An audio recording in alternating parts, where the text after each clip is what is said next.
सास मासी। रंजू बहन की बहू सृष्टि बहुत संस्कारी थी। दोनों सास बहू बड़े प्यार से रहती और मिलजुल कर घर का काम करती थी। पर ये बात कईयों को तो अच्छी लगती, लेकिन कई लोगों को तो जलन का कारण बन गई थी। एक दिन सृष्टि से मिलने उसकी सहेली घर आती है। अरे सृष्टि, तू तो बड़ी अच्छी लग रही है। यहाँ तो घर का सारा काम करते करते हालत ही खराब हो जाती है। अपने ऊपर ध्यान देने का वक्त ही नहीं मिलता। तू तो बड़ी किस्मत वाली है। सृष्टि इस बात से हमेशा खुश रहती थी कि उसे एक अच्छा ससुराल मिला है। लेकिन एक दिन रंजू बहन की दूर की मौसी उसके साथ रहने आती है। अरे तू क्यों सारा दिन घर का काम करती है? बहू को बोला कर, घर का काम किया करे। अरे है तो वो भी बेटी की तरह ही ना, और मिलजुल कर काम जल्दी हो जाता है। तू तो बड़ी सीधी है। देख कैसे मटक मटक के सारे घर में घूमती है तेरी बहू। मेरी बहू होती तो इस वक्त मेरा पैर दबाती। क्या ये तेरे पैर दबाती है? पैर तो कभी नहीं दबाए इसने मेरे। ये सुनकर रंजना मौसी समझ जाती है कि उसने अपना काम कर दिया। अब जल्दी सास बहू में जंग होगी। मौसी मुस्कुराती हुई वहां से निकल जाती है। एक दिन रंजना मौसी सृष्टि से कहती है, तुम्हारे कान के झुमके तो बड़े सुंदर लग रहे हैं। जरूर तुम्हारी सास ने दिए होंगे। नहीं मौसी, मेरी माँ ने दिए हैं। अच्छा, फिर तेरी सास मुझे क्यों कह रही थी कि ये झुमके उसने तुम्हें दिए हैं? उसे झूठ नहीं बोलना चाहिए था। वैसे तुम्हारी सास ये भी कह रही थी कि तुम्हें खाना बनाना नहीं आता, तभी उस बेचारी को सारा दिन तुम्हारे साथ काम करने के लिए किचन में लगना पड़ता है। ऐसी तो कोई बात नहीं है। मुझे खाना बनाना नहीं आता। अरे मैंने तो खुद उन्हें खाना बनाना सिखाया है मौसी। रंजना मौसी वहां से चली जाती हैं। किचन में सृष्टि खाना बना रही होती है कि तभी उसकी सास वहां आ जाती है और वो कहती है, आज मेरे पैर में बहुत दर्द है, खाना तू ही बना ले। और वैसे भी मैंने सुना है कि मुझे खाना बनाना तो तूने सिखाया है। हाँ माँ जी, सुना तो आपने सही है। वैसे मैंने भी बहुत कुछ सुना है, लेकिन क्या बोलूं। दोनों सास बहू को झगड़ते देख बाहर खड़ी रंजना मौसी मुस्कुराने लगती है। बड़ी आई थी प्यार से रहने वाली। इन्हें कोई बताए, सास कभी माँ नहीं बन सकती और ना ही कभी बहू बेटी। शाम को रंजना मौसी सृष्टि को बुलाती है। अरे सृष्टि बेटा, जरा एक कप चाय तो दे दे। मौसी, चाय आप माँ जी से ही ले लीजिए। मैं किचन में पैर भी नहीं रखूंगी। वैसे भी मुझे कहाँ आता है चाय बनाना। तभी वहां रंजू आ जाती है। वो सृष्टि की बात सुन लेती है। हाँ बहू रानी, तुझे तो कुछ नहीं आता। रंजना, तो तू एक काम कर, तू ही चाय बना ले। और हाँ, सृष्टि को भी चाय दे देना। इसे क्या लगता है ये चाय नहीं बनाएगी तो क्या हम चाय नहीं पिएंगे? अरे हम पिएंगे भी और पिलाएंगे भी। रंजना मौसी थक कर उठती है। ठीक है रे रंजू दीदी, आप जैसा बोले। रंजना चाय बनाकर लाती है और सोफे पर बैठी सृष्टि और रंजू को चाय देती है। अच्छा, मैं थोड़ा मंदिर तक जा रही हूँ, रात में देर हो जाएगी आने में। रंजना देर रात घर आती है तो सृष्टि को आवाज लगाती है। अरे बहू रानी, कुछ खाने को तो दे दे, बहुत जोर से भूख लगी है। मैंने कोई खाना बना नहीं बनाया मौसी। वैसे भी आपकी बहन तो कहती है ना कि मुझे खाना बनाना आता ही नहीं। हे भगवान, अब यह फिर से ना शुरू हो जाए। तभी वहां रंजू आ जाती है।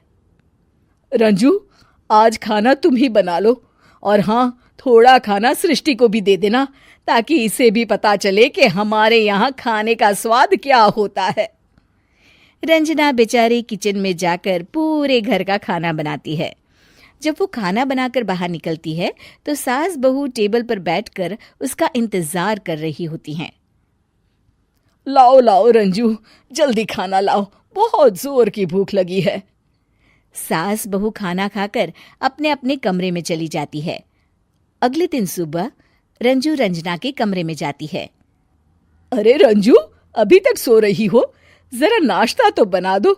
तुम्हें तो पता है ना कि बहू आजकल किचन में पाँव भी नहीं रखती। पता नहीं किसने उसके कान भरे हैं। चलो अब उठो और नाश्ता बनाओ। और हाँ, सृष्टि को भी दे देना खाने के लिए। अरे उसे भी तो पता चले कि हमारे घर का नाश्ता कैसा होता है। मैं नीचे जा रही हूँ, जरा जल्दी वक्त पर आ जाना। हाँ। रंजना नीचे उतरती है और उसके हाथ में सूटकेस होता है। अरे रंजू, कहाँ जा रही हो? नाश्ता नहीं बनाओगी? अरे मौसी, बहुत जोर की भूख लगी है, नाश्ता अभी तक नहीं बना। अरे मैं कुछ नहीं बनाऊंगी, मैं तो घर जा रही हूँ। तुम सास बहू के चक्कर में मेरी तो कमर ही टूट गई। अरे अरे मौसी, कहाँ जा रही हो? तुम चली जाओगी तो हम सास बहू को खाना कौन खिलाएगा? रंजना मौसी भागते हुए कहती है। अरे मेरे बस की नहीं है, मुझे माफ करो। मैंने तो गलती कर दी तुम दोनों के बीच में झगड़ा लगाकर। रंजना मौसी के जाने के बाद रंजू सृष्टि से कहती है। बढ़िया आई थी हमारे बीच लड़ाई लगवाने वाली। अरे कौन कहता है कि सास माँ और बहू बेटी नहीं बन सकती? सही कह रही है माँ। अगर ऐसे भड़काने वाले लोगों से दूर रहा जाए तो हर सास माँ और हर बहू बेटी बन सकती है।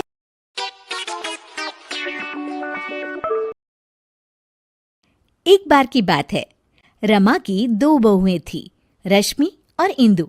एक को वो अपनी पसंद से लेके आई थी और दूसरी उसके खुद के बेटे ने पसंद की थी, जिसका नाम इंदु था। इंदु को उसकी सास पसंद नहीं करती थी और दूसरी बहू रश्मि को बहुत पसंद करती थी। रश्मि, इधर तो आओ, देखो तुम्हारे लिए मैंने कंगन बनवाए हैं। अरे वाह मम्मी जी, दिखाओ। ये देखो, सोने के हैं।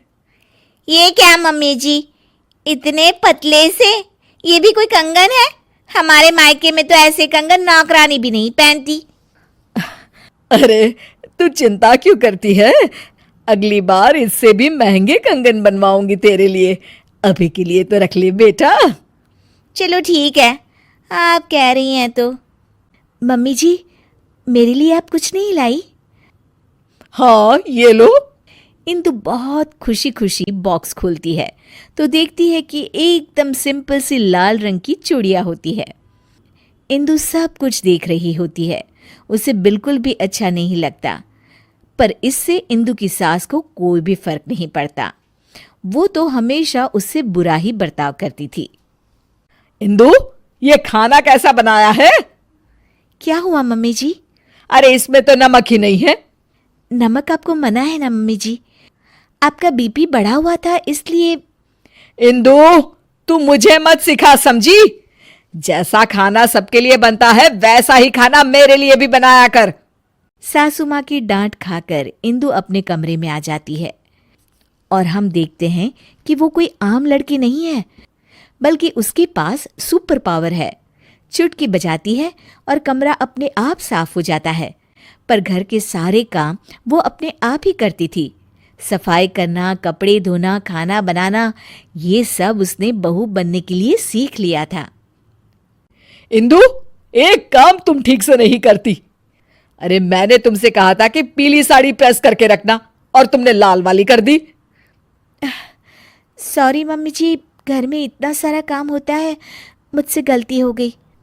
कितना काम होता है सब दिखता है मुझे। तो फिर आपको ये क्यों नहीं दिखता कि रश्मि दीदी तो कोई भी काम नहीं करती? उससे तुम अपनी बराबरी मत करो, समझी? क्यों मम्मी जी, मैंने ऐसा क्या किया है जो आप मेरे साथ ऐसा बर्ताव करती हैं? तुम उसकी जगह कभी नहीं ले सकती। उसे मैं पसंद करके लाई थी और तुम। मैं क्या मम्मी जी, रुक क्यों गई? तभी वहां रश्मि आ जाती है। तुम तो अनाथ थी, समझी? वो तो आकाश भैया पता नहीं कहां से तुम्हें पसंद करके लाए और हमारे ऊपर थोप दिया। इंदु को ये सब सुनकर बहुत बुरा लगता है और वो अपने कमरे में चली जाती है। फूट फूट कर रोने लगती है। इतने में अचानक उसकी माँ की रूह उसके सामने आ जाती है। इंदु, उठो बेटा। माँ, ये लोग मुझे बहुत बुरा भला कहते हैं। कोई बात नहीं बेटा, तुम आकाश से बहुत प्यार करती हो, इसीलिए तो इंसानों की दुनिया में रह रही हो। मैं तो तुमसे हमेशा से कहती आई हूं कि चलो यहां से अपनी दुनिया में। हाँ माँ, पर अब मुझसे बर्दाश्त नहीं होता। तो चलो मेरे साथ वापस हमारी अपनी दुनिया में इंदु। हाँ माँ, मैं आपके साथ ही जाना चाहती हूँ। तुमने सच में मन बना लिया है ना बेटा? हाँ माँ, मैं आपके साथ ही जाऊंगी। इंदु अपनी माँ के साथ वापस जा ही रही होती है कि तभी उसे कुछ बुरा होने का एहसास होता है। 1 मिनट माँ, मुझे लग रहा है कि कुछ बुरा होने वाला है। इंदु भागते भागते बाहर आती है तो देखती है कि सासू माँ सीढ़ियों से उतर रही होती है और उनका पैर फिसलने ही वाला होता है। तभी इंदु बहुत तेज भागती है और आके सासू माँ को बचा लेती है, पर इसमें इंदु को चोट लग जाती है। मम्मी जी, आप ठीक तो है ना? आपको चोट तो नहीं आई मम्मी जी? इंदु की ये बात सुनकर सासू माँ को एहसास होता है कि इंदु कितनी अच्छी है और उनका कितना ख्याल रखती है। खुद जख्मी होते हुए भी वो सास की परवाह कर रही है। बेटा, चोट तो तुझे आ गई और तू अभी भी मेरी परवाह कर रही है। थैंक यू बेटा, थैंक यू। अगर तू न होती तो न जाने क्या होता। नहीं नहीं मम्मी जी, जब तक मैं हूं आपको कुछ नहीं होगा। मुझे माफ कर देना बहू, मैंने हमेशा तेरे साथ बहुत बुरा बर्ताव किया। अरे नहीं मम्मी जी, प्लीज आप इस तरह माफी मत मांगिए। इंदु, इधर तो आओ बहू। जी मम्मी जी। ये लो तुम्हारे लिए। ये क्या है मम्मी जी? इंदु बॉक्स खोलती है तो उसमें सोने के कंगन होते हैं। मेरी फेवरेट बहू के लिए एक तोहफा। इंदु खुश हो जाती है और अपनी सास के गले लग जाती है। Thank you mummy ji.